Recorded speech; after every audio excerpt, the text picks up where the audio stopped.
Okay, you're muted. Microphone is not working.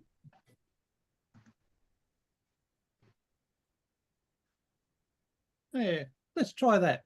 As usual, folks, give me a thumbs up if you can actually see the slide on the screen. Yes. Yep. The way I've got it set up, you should also see a little version of me towards the left-hand side of your screen. Is that there too? Fantastic. That's a new thing in Zoom. You're now able to not have to put a camera or a focal point inside your slides. You can actually present them from down in front like this. The only problem is if you're presenting, you actually can't see it. So hopefully you don't wander off too far. Anyway, today is a repeat of a session I did fairly recently, and the reason I'm redoing it is there weren't very many people there, but the feedback I got and the contact from people was some of the best. So it's probably very topical time of year. So let's get it straight in. So this is all about maximizing your revenue, and as it says, time's short, so we'll get going. As usual with my presentations, it's a little bit different. There will be no rainbows or unicorns, just stuff you can take away and start using in your business straight away. Who am I? The circle tells it all. I basically had 30 plus years as a C-suite executive in Southeast Asia and here in Australia. Before that, I used to guest lecture on business at university. And before that, I was a high school teacher. And in the last 12 years running my own coaching business, I've helped 160 plus businesses. So here's the question for yourself. What if you understood the 3 levers you need to pull in your business and you actually used them in a way that gave you the results that you wanted to do? Those of you who've attended these sessions before will know that there are only really 3 strategic levers that run any business in the world. There is the revenue lever, your capacity to generate revenue. There's the capacity lever, your capacity to deliver to clients on time and to meet demand. And there's the cost control lever. How can you keep costs under control so they don't erode into your profits, but also being sensible so they don't erode your ability to look after your customers or generate sales.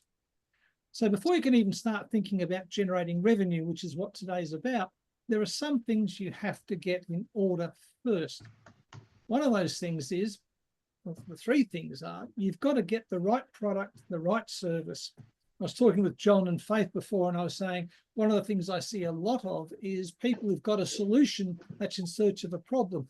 Instead of a problem, they've got a solution for. You've got to make sure you've got a product or service that people want, that removes a pain, and they're willing to pay for, and quite frankly, you enjoy providing. Productivity, you've got to make sure you've got your productivity underway, and you've got to have a plan to carry everything forward as well. So here's the thing. What do you sell?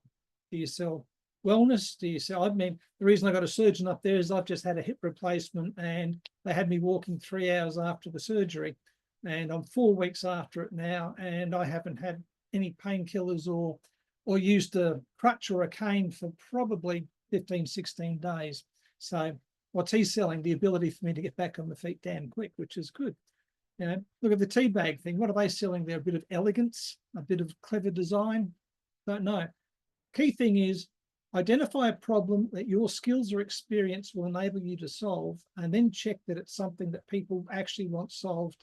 And the key part under that is, will they pay for it?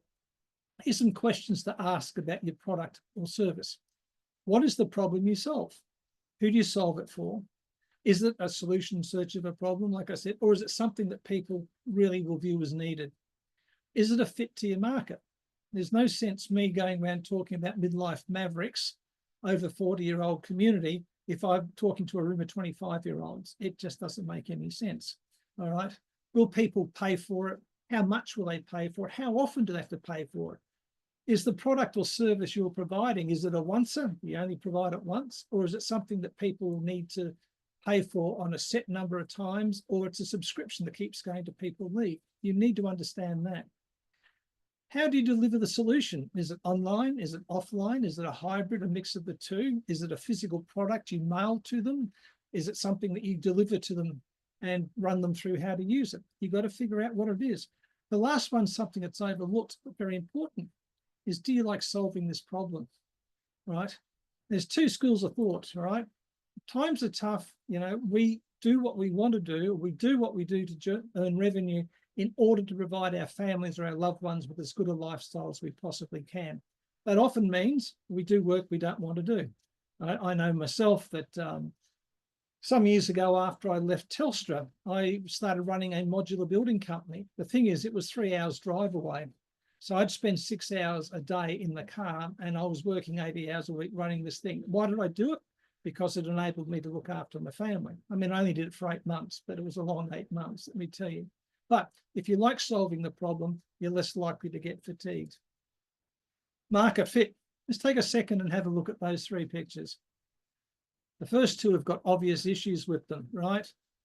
Corn doesn't look like onions to me. The second one says Aussie, Aussie, Aussie. We. So apparently we're now part of France. And that sign was up on the main street here in Erina on the Central Coast for about 3.5 years before they picked it up and removed it. And the last one shows you perfect product market fit. The idea that for an additional fee, these guys will provide a receipt that matches what you told your spouse you paid is just absolute genius. So your product or service should do a couple of things. It should be the most profitable and rewarding thing that you can sell. It should have a high net profit. In other words, does it make you money? You know, it should energize you. If you enjoy it, it's going to be easy to do. It should be as easy to deliver as possible. The more complex a product or service is, the higher you have to charge, the smaller your market. Now, yes, in certain aspects that can work really, really well. You know, I had a client who designed a leveling device that they use on oil rigs around the world. Very cheap device, but quite complex to get it positioned properly and all that sort of stuff. So the oil companies figured it was a bargain at $1.5 million per oil rig. I mean, he retired very quickly. So more complex, more money, but did he enjoy doing it? That was a nice way out. Can it be easy to deliver? Can it be easy to sell? In other words, if the pain's great enough, it's easy to sell. All right. There's something you can keep doing is sustainable.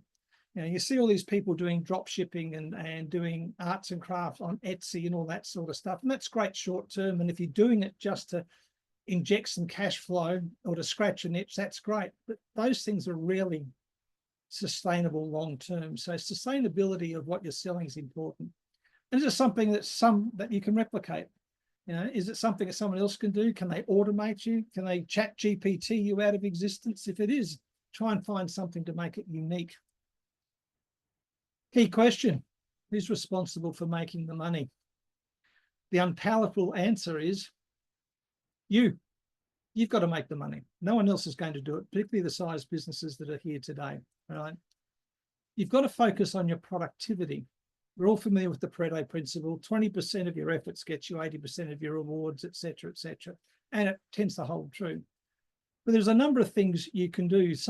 A lot of you have heard me talk about these before. 5 by 5 is simply where you do a brain dump 5 o'clock at night. You pick 5 things you're going to have finished by 5 o'clock the following night, where you repeat the process. The 5 things should be a mixture of hard and small, and should be a mixture of maybe business and personal stuff. And the business stuff should be designed to actually progress your business moving towards your goals. So it might be go for a walk, pick up the dry cleaning, write 30 tweets to go up on X over the next 30 days, whatever it happens to be, but 5 things. Psychologically, it works really well. As human beings, we need 2 things every day. We need a laugh. I can't help you with that. But you also need a sense of accomplishment. Being able to sit there each night and put a line through 5 things gives you that sense of accomplishment. So you feel like you've achieved something, because most of us spend a lot of time where we have actually got to the end of our day and we've gone, what did I do? I don't feel like I achieved anything. What the heck's going on? All right. Theme days. Look at your week. You maybe theme your days. It might be Marketing Monday. All right. It might be Sales Call Wednesday, or you might do half days, but you can theme your week. So you focus on important parts of your business as you go through things. Selfies. Now, I know Faith likes selfies. Selfies is where you book 1 or 2 meetings with yourself every week. Now, whether they're half an hour or they're 90 minutes, but you should treat them as the most important meetings that you have that week. Because during that half hour, you might go for a walk, You might sit on your back porch. You might go for a wander on the beach, or you might just sit in your office and think about your business, where it's at and where you want it to go. But we are so busy trying to look after our clients and our customers and our family, we forget to take time to think about our business. So you should have 1 or 2 selfies a week. I suggest 2. You should have a to-don't list. Everyone does to-do lists. I've worked with people who've had pages and pages and hundreds of items on there and talk about a way to psychologically crush you. You should have a to-don't list. The to-don't list is very simple for a business owner. It's not easy, but it is simple. First thing is you list down everything that you do in the business. The next column, you pull out from that list all the things that you absolutely love doing. The next column is the things that only you can do. The next column is the things you hate doing. And the final column is who's going to get rid of all the things you hate doing as much as possible. But a to-don't list is really a great tool to use every 3 or 4 months, because it helps you become aware of all the crap you actually started to do that really isn't you shouldn't be doing it in your business, and maybe it's not good for your business either. And NNs is non-negotiables. And these are things that need to be not just business non-negotiables, but personal ones. You know, for instance, I drink 2 of these a day. That's 4 liters of water a day. That's one of my non-negotiables. I do that, right? I have half an hour exercise a day. I've started that again now that my hip's well on the way to being replaced, all right? But I also have things like I check my emails only twice a day, 10 a.m. and 4 p.m. I don't check it. That's non-negotiable. So if you email me between 10:30 and 4 o'clock, I'm not going to see it till 4 o'clock, all right? I have things like my phone is always on silent when I'm in the office working. So you set up your own non-negotiables and you stick to them, because, as they say, in discipline lies freedom. You need to plan, which means you need a budget, which means you need to know your numbers. The sad thing is most business owners, particularly those who are self-employed or small business owners, have arithmophobia. They're scared of numbers. And you shouldn't be. At its very simplest form, it's a budget. You need to know how much money it costs you to run your business, and you need to know how much revenue you want to generate in order to have some left over at the end to use to feed your family and have some fun with. Right? They're easy to do. If you've got a bookkeeper and accountant, they can, and they should help you put one together. Some of them don't. They want to charge you extra. Go find a new accountant or a new bookkeeper. It should just be part of the service. Having something is better than nothing. And if you have no budget, that means you've got less control and you've got less chance of succeeding. Here's some basic budget methods.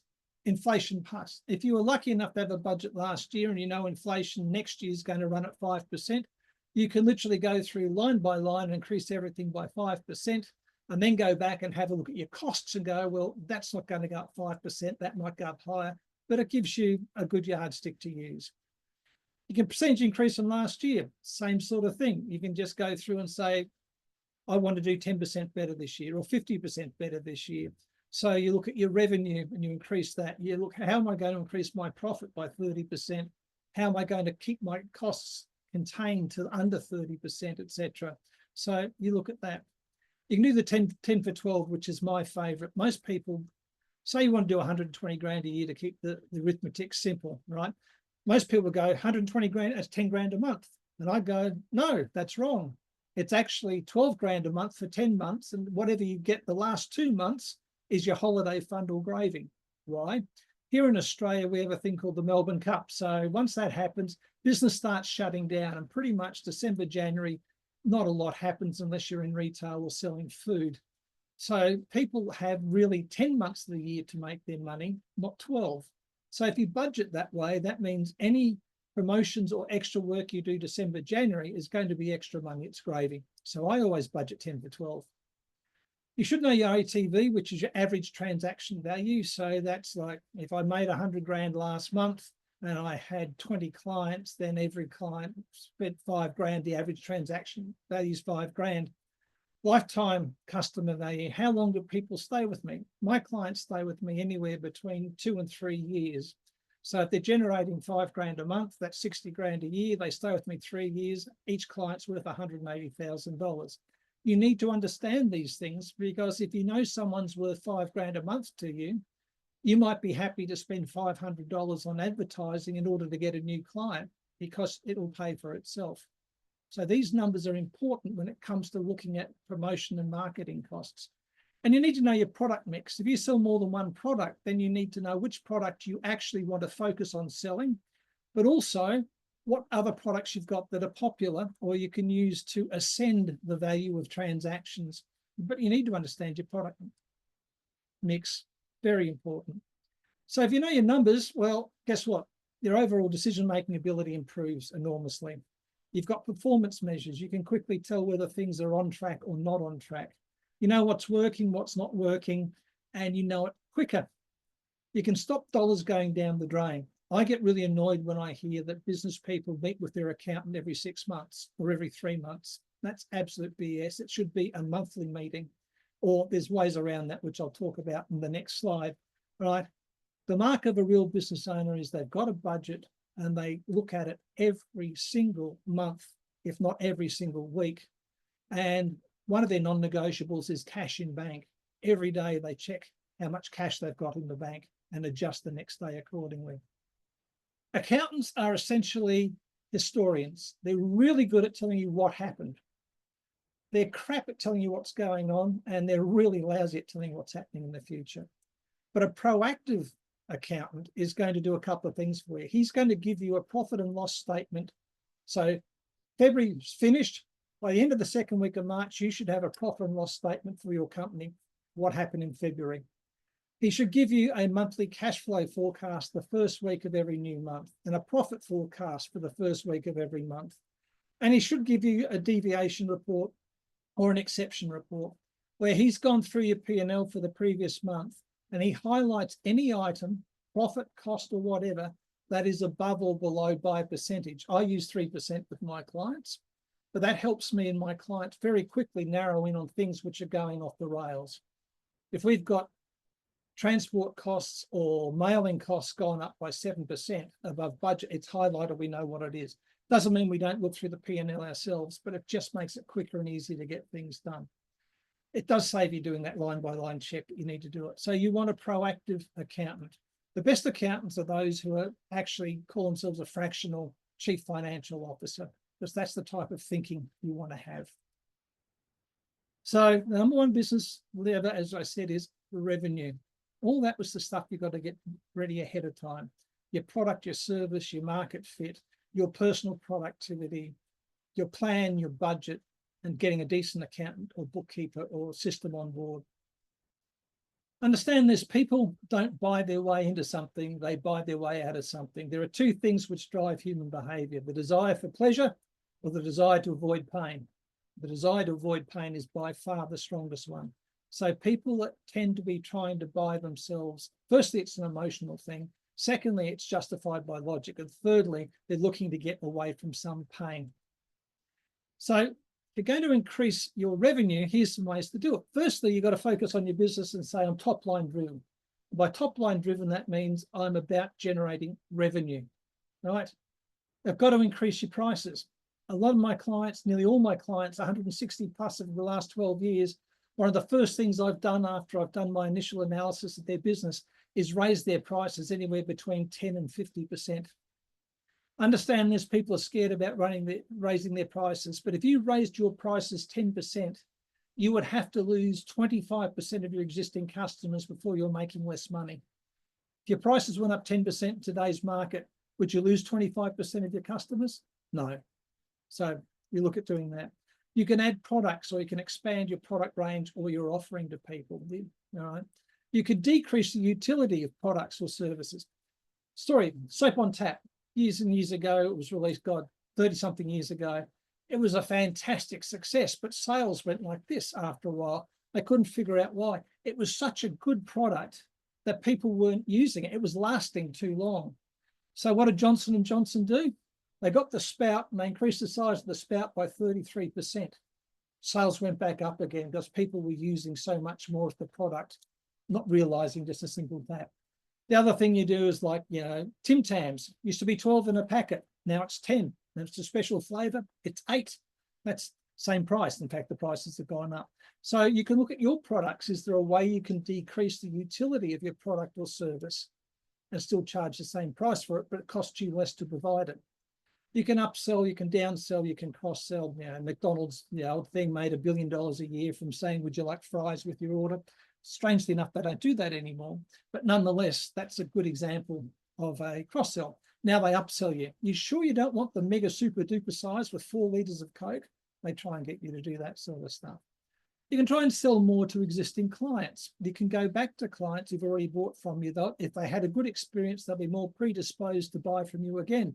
So is there another product or service you can offer that builds on the one they've already bought, or maybe solves a problem that you became aware of while you were selling the first thing? Obviously, you get more clients, so you've got to generate more leads, get more interest, get people to come to you. And maybe, just maybe, you can add a new market.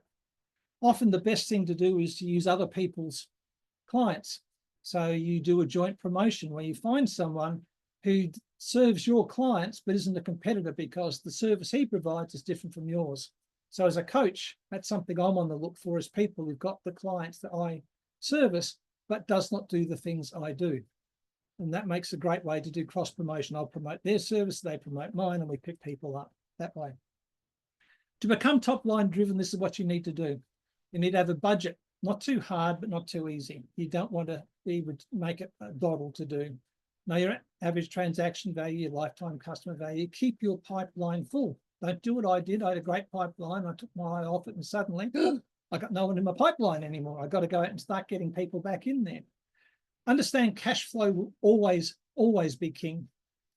Know your SAN. SAN is sleep at night number. How much money do you need in the bank so you can sleep like a baby? And if you haven't got it, what are you going to do to get that number up there? I work with my clients to do a couple of things in terms of money. First, we increase revenue. Then we understand costs. So we get to put 3 months worth of costs to one side and don't touch it. And over time, we build that to 6 months. Now, imagine in your business, if you knew you had 6 months worth of cash on hand to keep your private life and your business going without taking another dollar from a customer. That takes an awful lot of pressure off. So your sleep at night number is the thing you use to translate into a 3-month buffer, then a 6-month buffer. Accept that your business will survive, thrive, or fail based on sales, and control your creditors. I'm quite well known up here on the Central Coast for going into businesses and finding anywhere between 10 and 90 grand in the first 45 minutes of looking at their books. And most of the time, people owe them money and they've let it spiral out 30, 60, 90, in one case, 150 days, which was a kitchen cabinet maker, which we sorted out for them. So control your credit. Make sure your trading terms are explicit. And the moment someone gets 1 day outside of them, you should be on the phone. If they're a week outside of them, there should be emails and phone calls, etc. If you want to know a process, I've got a process to keep people on track. I'm happy to have a chat with you about it. Increase your prices. Like I said, inflation plus X%. If inflation's 5%, you increase your prices by 7% or 10%, whatever it happens to be. All right. I've already mentioned it. Increase your prices 10%. You have to lose 25% of your existing clients to make less money. You can create scarcity by limiting availability of your product. Now, I laugh when I see all these people on the internet saying, oh, there's only 60 to go and it's a downloadable PDF or it's a downloadable video or something like that. But scarcity works. That's why they do it. You can add a level of value or more stuff than increase prices. So you can build stuff out. If you've got a product that started off and you realize there's more you can add, you can slowly add to it and grow it and charge more for it. And you should promptly pass on cost increases. I was talking to someone else in manufacturing last week, and he said, oh, I've got to put my prices up. And I said, yeah, if you have to, you have to. I said, when was the last time you did it? He said, 4 years ago. How much money has he lost in 4 years by not passing on price increases? Crazy. So you can add products, expand your product offerings, so you can split your existing products into 2 or more stages. You can level. We've all heard of gold, silver, bronze, or platinum, gold, silver, bronze. You can do that type of stuff. You can do level 1, level 2, level 3. Buy 2, get 1 free. There's a whole heap of stuff you can do there. can find complementary products or services. This is where you can use other people's audiences perhaps to help you out, or you can find something that works well with the product or service you've already sold. Fitness industry is a really great idea. What's the normal one? You go to a personal trainer and suddenly, whoa, they've got the supplement range they sell to you, all right? Hopefully, so that sort of stuff works. That's a complementary product.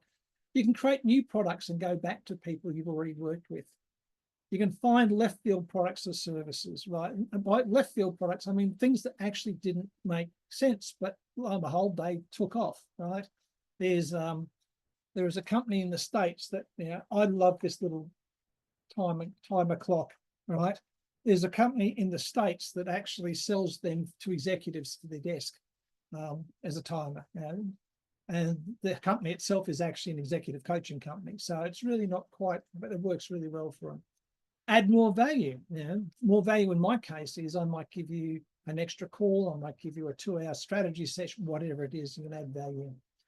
Decreasing the things I've told you about, Tim Tams, soap on taps.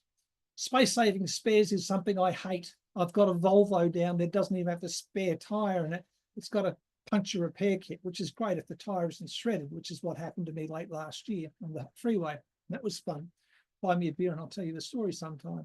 But space-saving spares is furphy, but people do it. Planned obsolescence, you can plan to close things. Again, a thing a lot of educators online are doing now is they're going, I'm opening the vault for one last time. All these programs are available. And after that, no more. They're gone forever. So you can do that, right? You can remove products or services whose time has actually come. Up, down, upsell, downsell, cross-sell, gold, silver, bronze. Lower price means less features. So that's how you do it. You can get together the best product or service you've got and you go, great, that's platinum.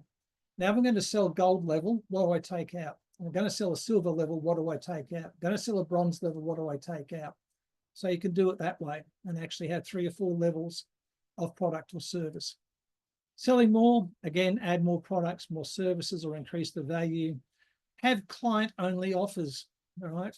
One of the things that annoys me about electricity companies and telephone companies, there's a lot that annoy me about them, is the fact that I might have been with, say, Telstra for 20 years, because I used to work for them, but I don't get offered the same deals to join Telstra that someone from Optus does, right? So you can actually be smart and you can go, someone who's already invested time, energy, and money with me, what can I give them as a reward that's obviously going to get them to buy more?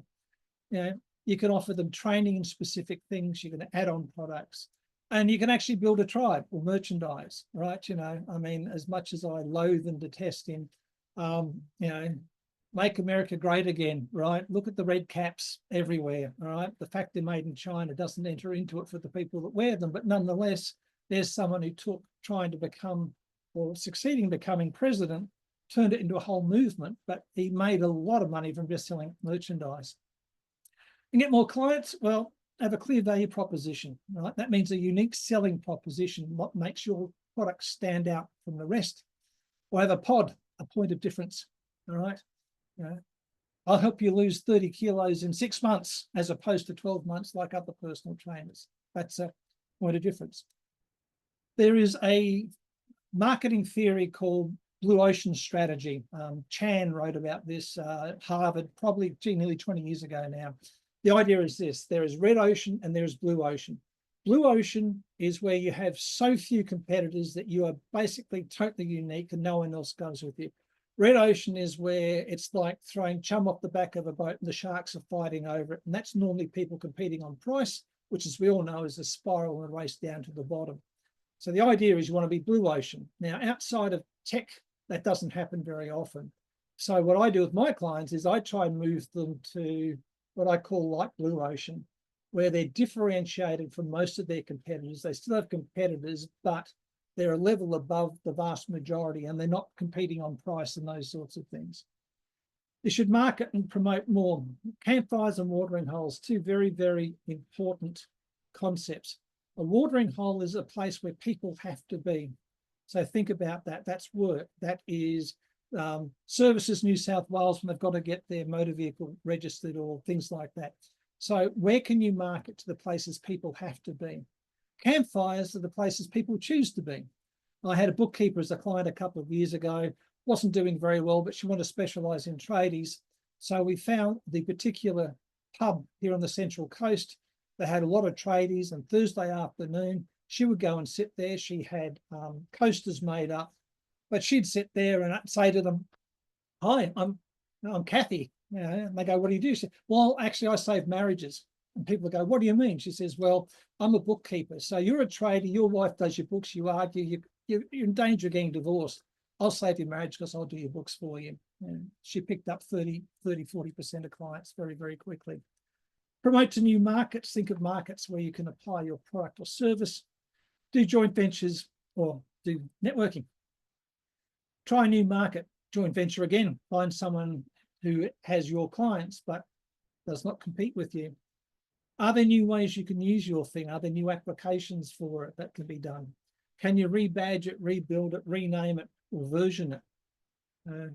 Can you alter the dress? In other words, can you repurpose what you're doing for something else? You can sell more by having a sales competition if you've got a team of people. You can declare war on white spaces in your calendar. If you're someone in service-based, you rely on meeting clients and making sales calls. Every white space in your calendar is costing you money. So you can adopt the mindset of, I'm going to declare war on white spaces in my calendar and try and fill them with sales calls. You can create 2 product bundles, so you can bundle your products. You can reactivate old clients with a call or an offer. You can train your staff to sell. You have to, above all else, remain a student of the game. I've meant so much about selling by simply being in healthy, friendly relationships with other salespeople. You've got to have presence and attentiveness. Selling is not complex. Selling is relatively simple. It's just not easy because we have all these mental blocks. But all I'd say to you is, if you want to increase your revenue, there's a whole heap of stuff you can try there. Grab 2 or 3 of them. Make sure your pre-revenue stuff's ready, right? You've got a budget, you've got plans, you've got your productivity in place, and you've got a product that actually or service that actually solves a problem that people pay for, and then you can use the rest. That's it. Thank you for your attention. Thanks very much, Geoff. Anybody got any questions for Geoff at all? Pat? Geoff, what have you got left? You have given so much information in that presentation. It's got me worried. Oh, look, you've actually got to implement all that stuff yet. You've got to be held accountable for putting it in place. You've got to do the work on finding the right type of people to work with. There's a whole heap of stuff behind that. That's just top level strategy stuff. You know, the devil's always in the details and the tactics of it. Most of you could take some of that portions and go away and do it and not need me at all. But if you really want to get to the guts of it and you really want to build your revenue, you need someone like me to show you the way. Always works better when you've got a coach that can take you through it. You get there much faster.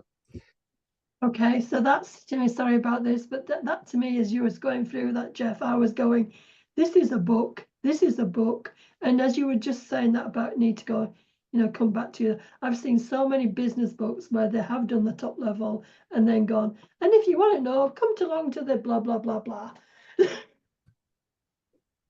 So you've got a book there. Thank you. Yeah, I probably have. Definitely. Excellent. Anybody else got any questions for Geoff? One of the things you did mention that I do quite like, and I think especially at this time of year is something we should be looking at, and that's a 10 for 12. So that we know that, and this is a time to really drive it home because we know the next couple of months it's going to be pretty dead. We're all going to feel the effects of that. So knowing to gear our business up for the next 10 months after that to be where we make all our income, and the other then just becomes our holiday. Very much. Because I use that time over Christmas to plan for everything so that when everybody else is back, I hit the ground running, as opposed to starting like out of the gate at the same time as everybody else. I really want to be on the track. Pat will shudder again, but I mean, some of the planning runs I've done tell you how to plan out your year. And I know pre-COVID, I used to run 2 planning day or planning sessions a year. I used to do Brisbane, Sydney, Melbourne. It was 2.5 days. It was $5,000 ahead, and I used to get 30 people in the room. It was fantastic. But we used to do calendar year planning, or we do financial year planning. So every November, I would run a planning session for how to plan next calendar year. And every April or early May, I'd run how to do the next financial year planning, which worked really well. What I'm doing January this year is I'm going to be doing a 3-day challenge via Zoom, where I'm going to be looking at either helping you plan the rest of the calendar, the financial year, or plan your 2025 calendar year. Excellent. Okay. Well, at that point, just checking here. Okay, not a problem. Yep, John, I'll catch up with you and talk to you about that later on. Okay, so at that point, we're getting towards the end, but has anybody got any shout outs for people they've connected with, or people you discussed with, or anything that you've got planned right now that people should know about? I'll put a link in to the box. It's for my How to Stop Being a Corporate Captive Without Losing It All. It's on 12 o'clock tomorrow. It's a Zoom meeting run through LinkedIn. Love to have you there. I've got about 70 people registered so far. Always happy to have more. It may not apply to you, but it's more than likely to apply to someone that you know yourself or someone in your life. They might be a friend, a partner, a relative, who knows. We can do that sort of thing. But I would love to have more of you there to come along to it. The more the merrier, as they say. It's only an hour, so it's a short and sharp lunch and learn, but it will give people a lot of time. And just, very quickly, if you do click the link, that's what you're going to see when you get there. Add it to your calendar, come along. Would love to have you there. Thank you.